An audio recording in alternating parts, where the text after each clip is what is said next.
hello, everybody, and thank you very much for coming and hanging with John and I. Shady was going to be here. Like, she was here a minute ago, and then she's like, they're turning the camera on. I'm gone. So, but for you Shady lovers, be aware. She has said she wants to come join us and hang out maybe sometime later this month. I was going to suggest that she show up next Monday, and then I wasn't going to tell her anything else. Wait a second. Next Monday, we're all going to be sitting and watching. We'll be in the chat room. We'll be in the chat. But, yeah. I'm just going to be that person. I love Shady, and it's all good. But in that note, for those of you that just got done watching one football game, Ron Roos team won, and we're just going to let it at that. Did the Patriots, did they actually find somebody to be a quarterback, or did they just kind of like, hey, let's just go without that position? They had a person who was playing that position. Good. But I think from what I watched of the game, that was about it. It wasn't good. And to a point, that bridges us into tonight's topic, where in this particular case, a person couldn't perform at the event, and that's really a discussion that almost became part of real for me last weekend. But it's something that has changed, from what it was last year, 5 years, 10 years ago. And that's really what tonight is. The discussion is how do you handle it, or how will you be handling it as we go forward when you can't perform for whatever reason? So I always like to, let's reflect back. Dan, 5 years ago, you have your schedule. You're looking at it and you're thinking to yourself, okay, I got the schedule, everything looks good, but there's always in the back of your mind that you may get sick or something might happen and you can't go and do these things. What was kind of your procedure if something would have happened and you couldn't have done the event? So there was always key dates that when you look at the calendar, or you get all the emails that come in and or you're talking with those that are typically the people you refer to, when you're booked, you refer these people, and you start looking at the dates and you go, that's a date that I've heard from that one, and that one that they don't have open. And I already sent the other ones a lead or two. I got to be deathbed if I'm, because there's going to be no one to cover for me then. Yeah. But it was one of those things where you'd have maybe 2 of those dates a year, maybe 3 if it was just kind of a weird numbers year. But for the most part, you know that you knew that you could rely on somebody that was in your circle was probably going to be open, at least 1 or 2. Mm-hmm. And so my procedure was to always kind of have that list ready to go. Always just kind of in contact with my circle of, just, hey, how's it going? Not really like, hey, do you have something this weekend just in case? But just kind of always talking to them to kind of see where things were at. And I always had a couple on my list and a couple in my circle that I would call more hobbyist. Okay. Sure. When it comes to this career, to where, they were very fine with not really promoting too much, doing a handful of weddings in a year, and then the rest of the year just kind of hanging back and not really doing too much. They did a good job, but they weren't lighting the world on fire in any way, shape, or form. So my go around was always just kind of keep that contact, keep that touch there, in case I needed somebody. Mm-hmm. So they very similar, except it was all that my backups were always in the house. Yeah. In my case, actually when Lori was DJing with around on a regular basis, so we were both out. We had either staff. We kept one staff person back as a backup, or we had an acquaintance or two that were in the industry. Early on, going back 20 years, that was back when basically DJs hated other DJs, and it was this competition thing. So you never talked to other DJs. And our method of a backup was, having a second person or third person and having one on call at all times. But as time kind of progressed and our staff, grew and then it kind of contracted, we ended up having more acquaintances in the industry that became really good friends and say, hey, we could, could you cover? It was never needed in our time, but it was always there. And that was the way it went. But over the last number of years, when I've been pretty much a solo op, it's always been in the back of the mind that, if something happened, Lori could go out there and run Megaseg, and that wasn't even a reason to say it, but it was the reality of the moment. But she could run that software because she had a little experience with it and could function. So that was my backup, which has been fine. And then over the last couple of years, as Michael's gotten into it, Laurie's like, I can go with him and basically MC, and he could do the music, and they could function, and they'd function at a really high level at that point with the two of them, because she's comfortable talking in front of a crowd and does very well on a microphone and comes through very, very well and personal. And Michael, the mixing side of it, yeah, he's got that, no problem. So that was the backup. Then something happened back in March in the United States. The world crashed for us or something. Pretty much. So now we've moved into this new reality. And as a single op DJ, to a point, and that really we both are that because Michael is kind of drifted away from it. How have you changed coming into this year now as you're looking at the backup help? So in some aspects, it hasn't really changed for me because I was always relying on that acquaintance group and keeping that until what I've had to do though is to kind of go a little bit wider with my circle, where there was just a couple that were kind of key. But what is really kind of, unfortunately, what's kind of hurt me, but also helped me, I guess, for lack of better terms, is that as I have kind of climbed, for lack of better terms, the ladder, all right, for both price point and the quality, I'm not the top. I know I have things to improve upon, but when it comes to the price point, I'm near the top in my market. Sure. So back in the day when I could, or when I didn't know as much, for me to find somebody, it was not really a big deal. If they could push a button, they could fill in, right? And as long as they didn't screw things up, if it was the last minute because things were that bad, at least it was somebody. Now it's gotten to the point where I really I kind of have to branch that circle out, but I've actually gone for a farther distance so that I could keep my quality level of who I'm reaching out to a little bit higher. What's weird though is this year, so while that's become somewhat difficult because the high quality guys are getting the phone calls for those last minute ones, everybody kept getting things pushed off. So when it's last minute, the high quality guys are the ones that are getting calls first, which they should, in my viewpoint. Where you're having difficult, or said where it's helping is the fact that because people are being pushed off, there's dates that typically wouldn't be open, and they have something open. So case in point, Eric Stoner out in State College, he's about an hour from me. He runs a multi-op out there, does a fantastic job with Nittany Entertainment. He's one of the guys that I kind of keep talking to and making sure I reach out.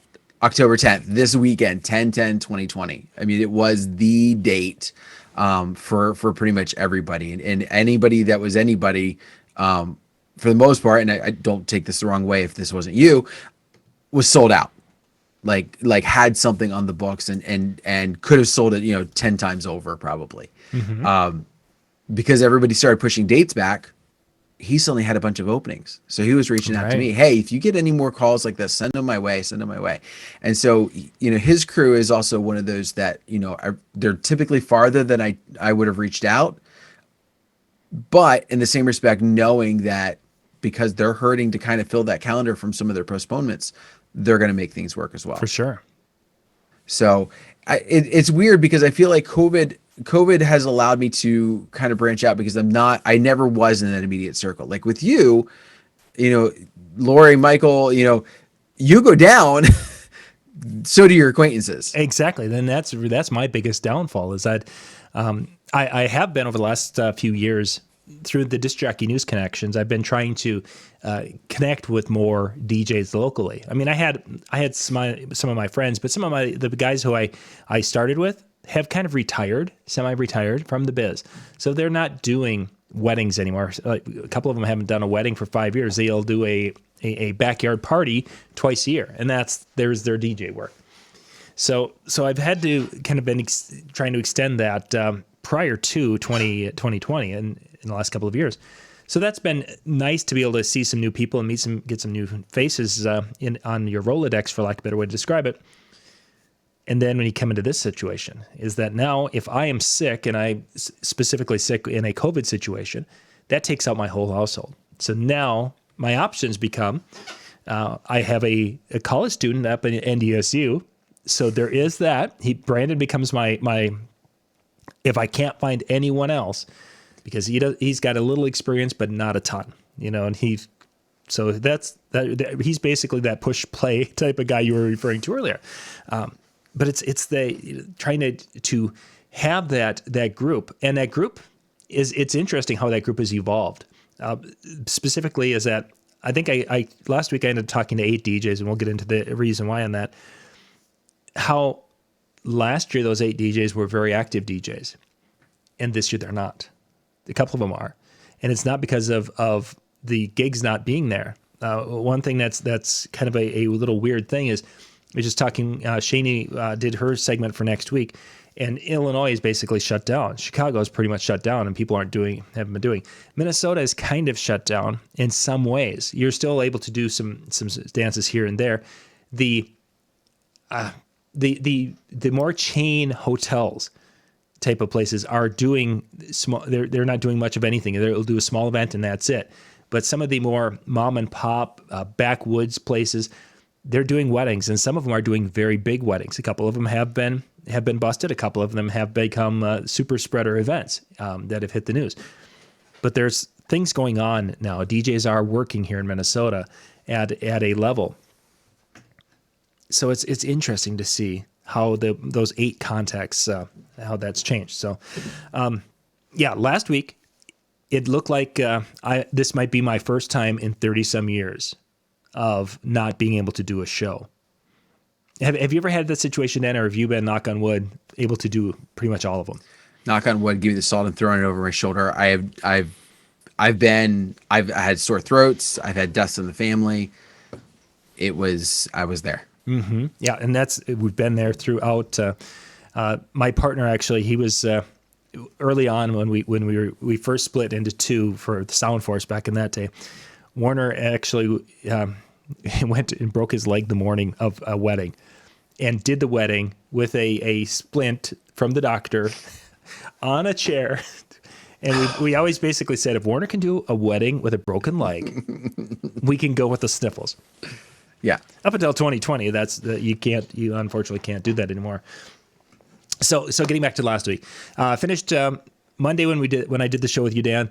The kind of this sore throat was kicking in. The runny nose started Sunday, sore throat on Monday, and then Tuesday just kind of was this lethargic. Just kind of felt like crap all day. It got to the point about 5:00 on Tuesday. Lori's like, "Are you doing shows tonight?" It's like, I am canceling the shows. I was just ready to go to bed. I was just not feeling well. So I contacted the doctor Wednesday morning first thing, and the doctor's like, "Hey, this doesn't sound good. Let's give you let's have you come in for a COVID test." So went in, did that, and wasn't running a temperature, but just felt like crap, and with the drainage and the sore throat. And then I was getting this cough going on. So a typical year, I would have said, "Oh, I've got a chest cold coming in that might progress into." If this would be January, in a typical year, it was a chest cold that'll turn into bronchitis in about 4 or 5 days. And then I'll go in, they'll give you the meds, and I'll be done in 10 days. That's what this felt like. But this isn't a typical year. So did the COVID test Wednesday at 2:30. They say it's going to take 2 to 3 days before you can get the information back. Okay, Wednesday, Thursday's 1 day, Friday's 2 days, Saturday's 3 days. This could be a problem. But yeah, maybe I'll feel better. So it won't matter. Thursday was okay. Friday, I just felt like crap, complete crap.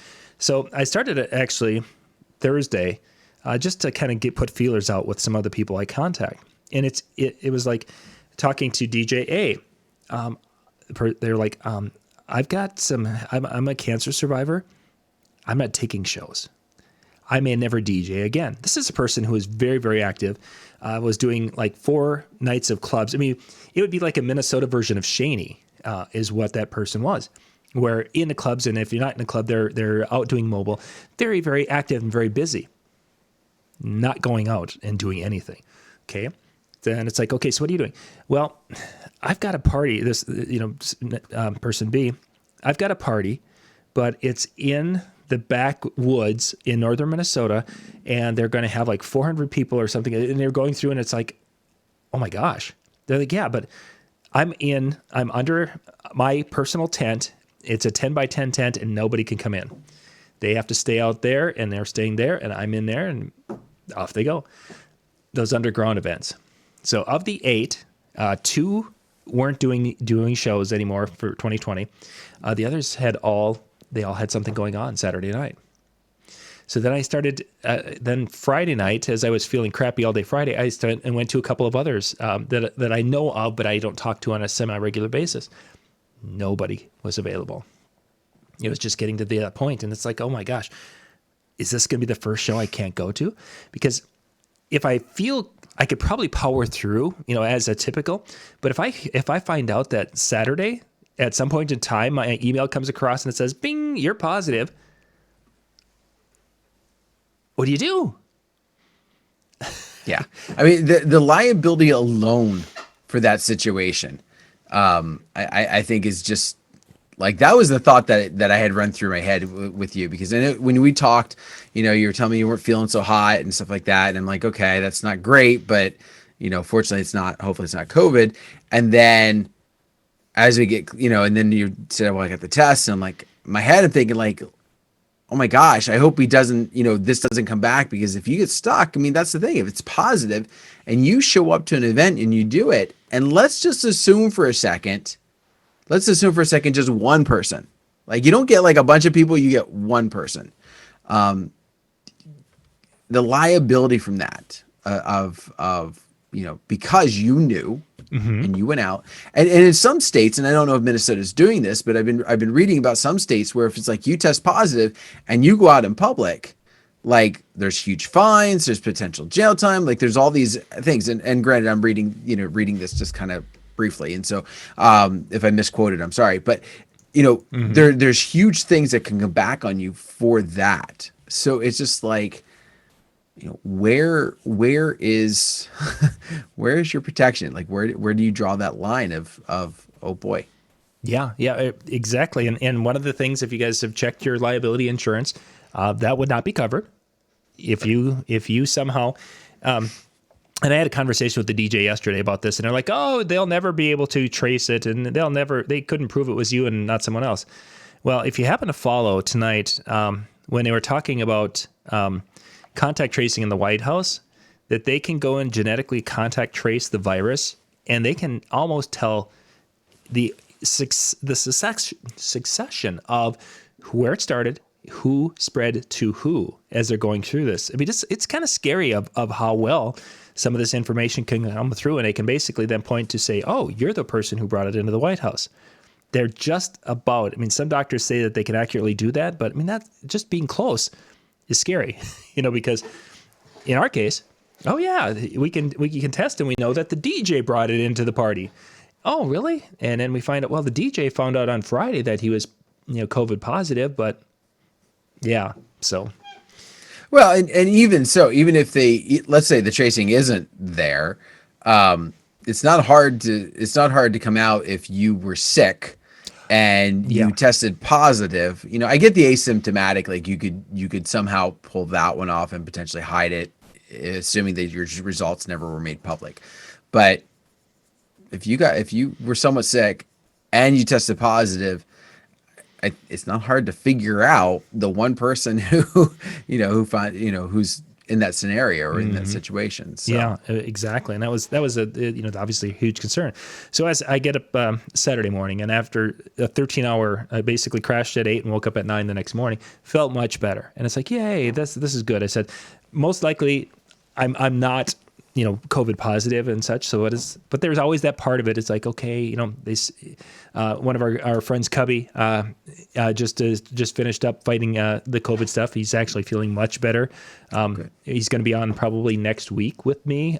Sometime during the week, we're going to do a show, having him share his experience. But he talked about having good days and bad days, and it's like, okay, Saturday, I'm feeling really good. Is this a good day? And but I didn't think so.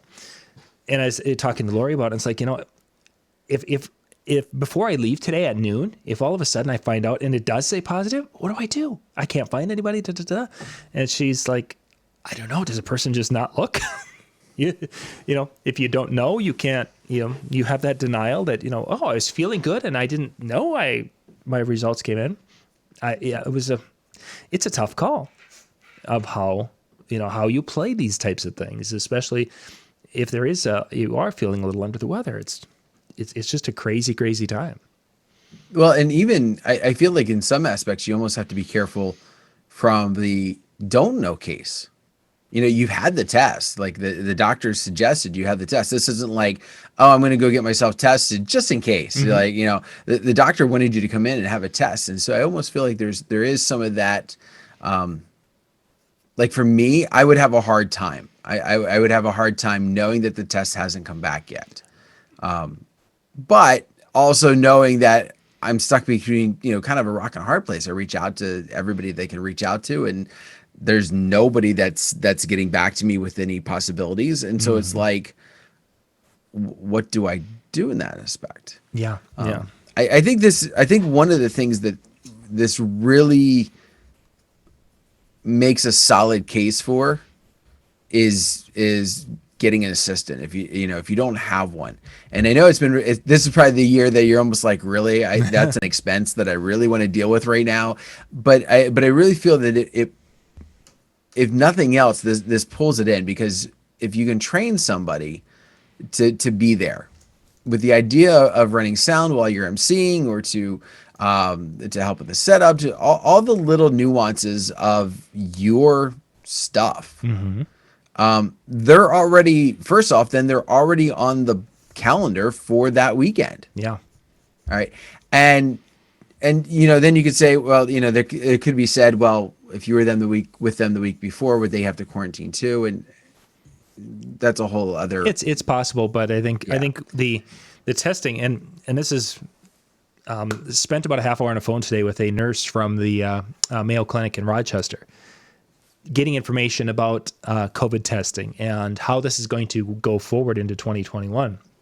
And your suggestion of having an assistant actually fits in very, very well to how this could play out for next year if we have the same situation. David just mentioned in the chat room that tested positive about 3 weeks ago. Then it sucked because if he would have had events booked during that time of quarantine, he technically could not go out. Couldn't go out and do those events. So if you had the assistant, you could do it. Now, would the assistant test positive also? Well, if you were together the weekend before, and what they're saying is basically it takes somewhere between 3 and 5 days from exposure to showing up on the test. So if our assistant, let's call our assistant Jimmy, because Jimmy is such a nice name. Our assistant Jimmy is tested on Thursday.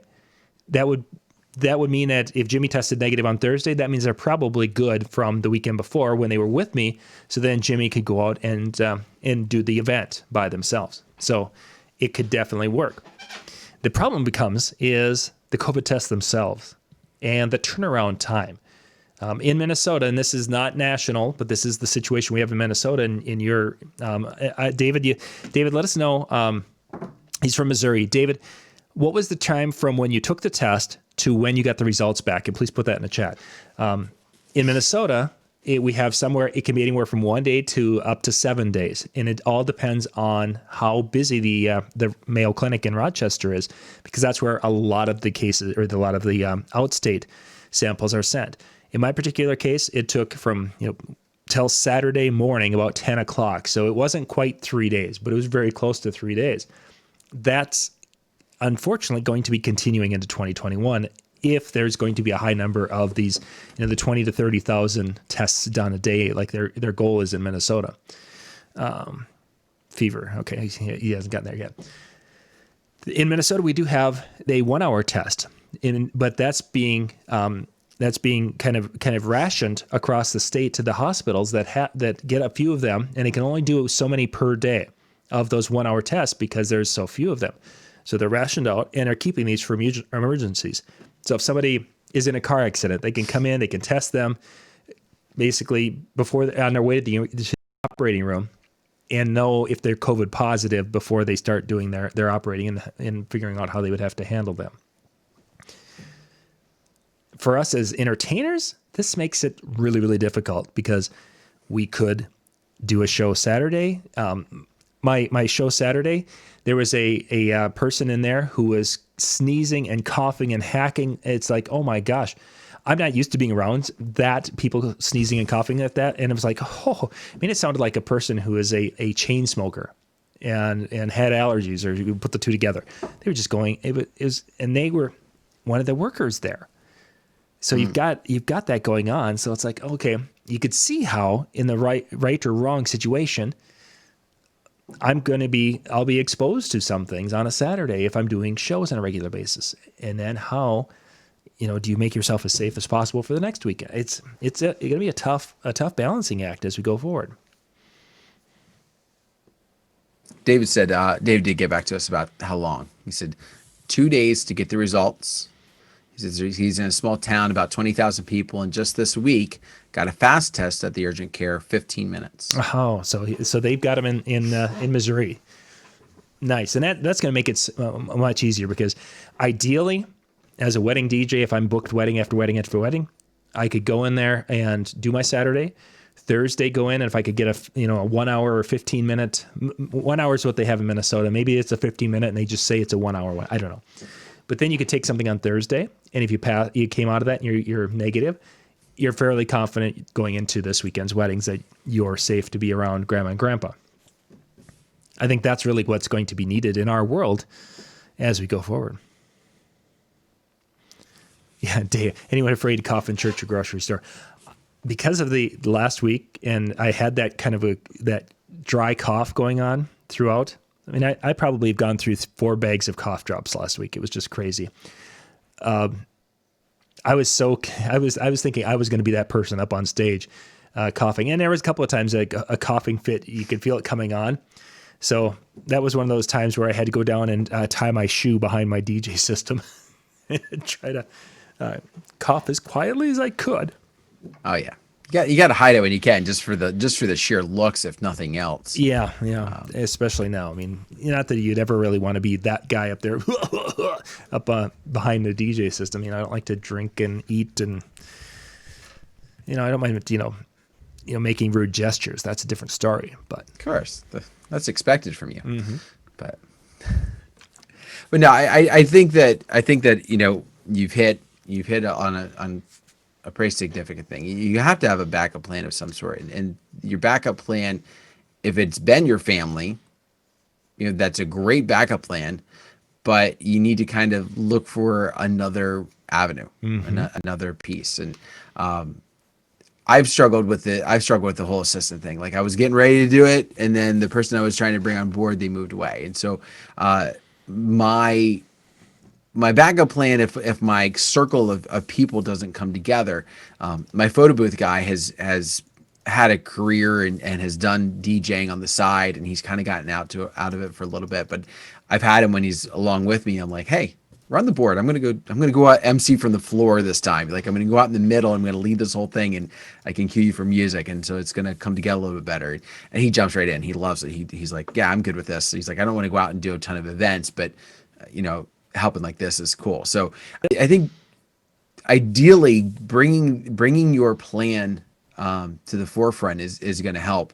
And don't wait until it's the week of and you start having the sniffles, and then it's like, oh, what do I do? Mm-hmm. Get some of those plans in place, start working on them now, because whether it's this or whether it's the tarantula flu or something else that comes down the road next, who knows what some of those things are going to be, and the more you're prepared for it, the better. Mm-hmm.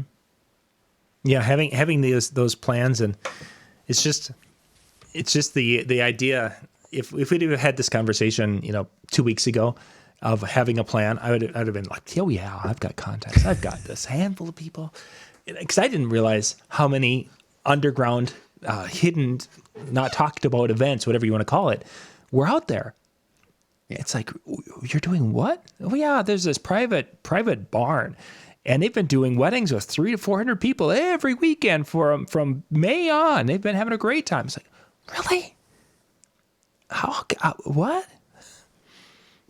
Well, I Yeah. think it's kind of interesting what is almost attributed to some of that delay or some of that maybe increase. So earlier in the chat, somebody had mentioned how like a lot of the spring weddings obviously didn't happen spring and early summer, in majority of the states, and things got pushed to the fall.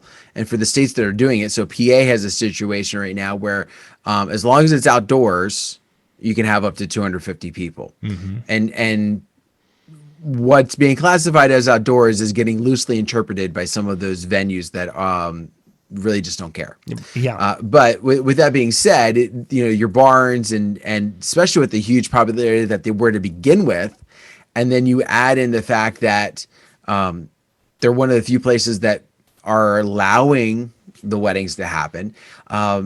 It's creating this kind of almost double time effect for some of us, so that trying to find somebody who like, oh, somebody's going to be available, and then you start thinking, well, wait a minute, because barns are so popular, maybe the weddings are going to happen. Like my fall weddings, I have one that actually postponed. No, so I take that back. Two that actually postponed, Mm-hmm. that were fall, and they're now doing next year. Yeah. But everything else that went to next year was spring and early summer ones. Mm-hmm. So the fall, at least around here, the falls are happening for some places. So you might be in that situation of what you think is available, it might not be. Yeah. Yeah. The fall, it was interesting. Is this past weekend's wedding was the only one that didn't go. The ones prior to were, still off the first wave concept, and the November, because I think I had 2 November weddings booked, and they were like fearing the fall, cold and or the flu season kicking in. So it's interesting how you've had such a busy fall in your area, and it just didn't seem to affect things. 5 weeks of trying to get a negative test. Yeah, I suppose, and I bet Chris couldn't go back to.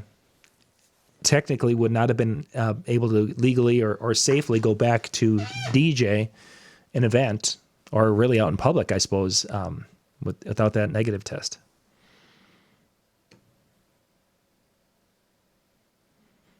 Dave's talking about the barn weddings. I hate to disappoint you, Dave. If you actually read the rule for PA, they're in the wrong. I'm Yeah, not even gonna though get into it. Yeah, because I've had some of them be like, yeah, I know it's not allowed, but I'm just going ahead anyway. I was going to say, I think some of the barn weddings like to make up the rules as they go. It's our Well, place, and and what we found is that, or at least around here, the main forcing factor is the Pennsylvania Liquor Control Board. That those are the ones, because it's a state-run group. Those are the ones that are kind of like being enforced. And if you don't really have a license to sell, it doesn't matter to them. mm-hmm. To them. Yeah. And I think that's the thing, is that you've got venues and businesses that haven't had any money, as most of us haven't had any money come in, and now we have an opportunity to try to do something. And we had this discussion, and Cubby will, when he's on, he's not the greatest health. He's got some issues with that. And it was a concern, he wants to be safe. He wants to protect himself. He doesn't want to die. And yet, and we've known people who have gotten sick and died that, he and I, they're friends of ours. So he had that. But on the flip side is that this is what he does for a living. He's a DJ. He doesn't do, he's not selling insurance on the side. He's not polishing shoes or anything. He's this. So he either works and makes money, or there's nothing. and unfortunately for him. So, yeah, and I think there's many places, venues and different businesses like that. And it sucks that, that it from the outside, it looks like they're just basically saying, oh, I don't give a darn about anybody. I need to make the money. But on the other hand, it's, what are their options? Yeah. They either close down, and yeah, it's really, really sad. Yeah, rural gatherings are and I think that's why you see South Dakota, North Dakota, Minnesota, Wisconsin, and Iowa. Those are Minnesota not as much as the others right now, but I mean, still we're knocking out 1,000 new cases a day, or bringing 1,000 new cases in, which is almost as high as it was during the initial peak. So yeah, it's different. Definitely. The video's still rolling here. Yep, I'm still high. It's still going on my side. Yeah, it doesn't look like it stopped. So yeah, it's an interesting time. So yeah, the backup, have a plan, and then have a plan for your backup plan. Yeah, and yeah, you talk about backup for your equipment. You've got backup for everything else. What's your backup? Pure and simple. Whether it's in the moment or whether it's, I mean, here's the other thing. We're talking like we have advance notice. What happens if Friday night you get hit hard? Yeah, and it's possible. Yeah. And even if it's not the situation of COVID, Friday night you come down with the regular flu or even a nasty cold. As the doctors basically, we should get you tested. Mm-hmm. So it's not like it's a cold. You just go have some Campbell's soup and you'll be great. There wasn't any discussion like that. It was, yeah, definitely different times. Yeah, definitely different times. Let's see. So coming up tomorrow night, speaking of kind of backup plans, with Ben Stell, we're going to be talking about basically when things go wrong at the event. We're going to have a few people have been asking about, hey, how can I do a workaround with this and a workaround with that?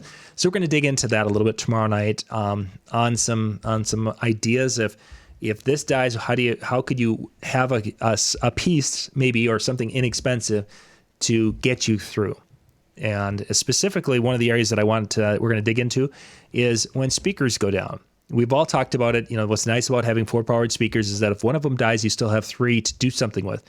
But how could we take those 3 and use them up to their optimum sound capability without causing more damage to your gear? And we're going to dig into some of those tomorrow night with that. And then with Jay and Brian, we're going to talk about sometimes when you're doing a show, and this happened to me Saturday a couple of times, the dance floor wasn't hopping, and it's like, okay, where do I go? And you get to that where you need to have that kind of that song to save your butt when you're just kind of, and what are some of those songs that are your go-to songs when you need to do something, you need to have a big hitter because you got to turn people around and get them back to the dance floor, and you're just brain dead. So we're going to talk about some of those saving your butt type songs in tomorrow night's show. Saving your butt all week long. Yeah, yes. And of course, next week, Virtual Expo. Monday and Tuesday night, we have, I believe, around 20-some sessions that are going to be coming both nights. You can go out to djntvtraining.com and check it out there, or djntv.com/virtual expo Virtual Expo. So the Virtual Expo or Virtual Expo 2020 is what we found. Yeah, there we go. Virtual Expo 2020. That'll get you there out to the page, and you can be part of that next week. We're going to have you're going to be doing nightly drawings. We're going to be giving away a couple of $100 gift certificates on Monday and a couple on Tuesday for those who are going to be watching the show live. So if you are part of the event, you'll be able to be with us and hopefully do that. We're going to have the event is going to be streaming, and then we're going to probably do, I'm not sure how if we're going to do a Zoom chat on the side while we're watching. I've got to kind of work through a couple of different things. There was another chat option I wanted to do that was kind of a cooler chat, which would allow us to do tables, and I wanted to kind of utilize that, but I don't think that's going to come through because their tech help is not as helpful as they say they are. Lovely. Yeah, exactly. Oh, yeah, just contact us and we'll be right back to you. No, you aren't. Lies. All you do is lies. Yeah, excellent. All righty. Well, low plug everybody's been doing in the chat room, so we'll throw it out here for those of you that are listening and not maybe reading. Make sure you're also doing the chill room. That's going to be available, djntv.com/chill. And John, remind me the password. DJNTV. Passcode is lowercase DJNTV. Yep. So because of the way Zoom's doing things now, you have to have a password. So there you go. It's in the chat room as well. So make sure you're all set to go. You can hang out. And you know what? Maybe you can find a substitute that would be willing to fly to cover your in case you get sick. Yeah, yeah. I told John, I said, I could have flown in. Notice he never offered. No, not so much. Ironically, right now with the airfare, you probably or the flight, you'd probably have caught something on the airplane. Then you'd gone home and taken it back to your family, and then I would have felt like really bad. That's true. That's true. That would have been bad. Oh well. But yeah, It was the sentiment. It was the links. thought. The links are there. Check it out. Head out to the chill room, and the passcode's there, so you guys can do that and have a great evening. Awesome. Well, thank you very much for taking the time to join in with us. Of course, a lot of great things happening this week. John previewed a bunch of the shows. And then, of course, next week, don't miss out on the virtual expo. You're going to be mad if you did. So me personally, you'll see me in 2 weeks. Otherwise, maybe in the chat room. Enjoy yourself a wonderful week. Have a great night. Bye, everybody. Bye.